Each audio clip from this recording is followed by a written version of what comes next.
आज भारत के उत्तर पूर्वांचल के एक साम्राज्य के अनकही बातों को चलिए सुनते हैं। उत्तर पूर्वांचल के छोटा सा राज्य त्रिपुरा का इतिहास, जिसका काल्पनिक और ऐतिहासिक अस्तित्व है, जो राजमाला में भी लिखा हुआ है।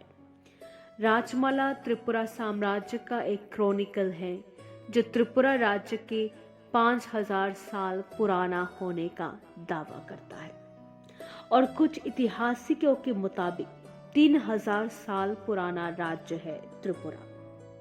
राजमाला में त्रिपुरियों को चंद्रवंशज होने का दावा किया गया है, जो ऐतिहासिक रूप में सच है, क्योंकि चंद्रवंशज खुद किरात वंश से ताल्लुक रखता है, जो सांस्कृतिक रूप में इंडो मंगोलॉयड लोग हैं। इस वंशज के लोग भी उन्हीं लोगों में से एक थे जो 8000 BC या फिर ईसाई पूर्व से पहले सिंधु घाटी सभ्यता में शामिल थे।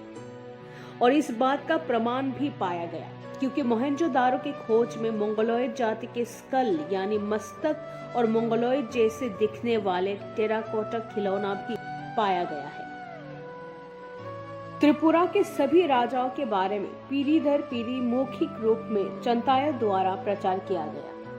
चंताय राजमहल के उच्च ब्राह्मणों को कहा जाता है। महाभारत युग के ययाति नामक एक राजा के तीसरे पुत्र द्रोह भारत के उत्तर पूर्वांचल की तरफ सुंदरबन के सागर आइलैंड तक यात्रा करने निकले थे। तब कपिल मुनि नाम के एक ऋषि मुनि के घर पर राजकुमार द्रोह ने विश्राम ली और कपिल मुनि के आशीर्वाद से तब उसने अपना नया साम्राज्य त्रिवेक नाम का एक साम्राज्य स्थापन किया। द्रोह के बाद करीब 200 से भी ज्यादा राजाओं ने इस त्रिवेक साम्राज्य पर शासन किए थे, लेकिन उनमें से सबसे भव्य रूप थे द्रोह के 14वीं उत्तराधिकारी त्रिपुर।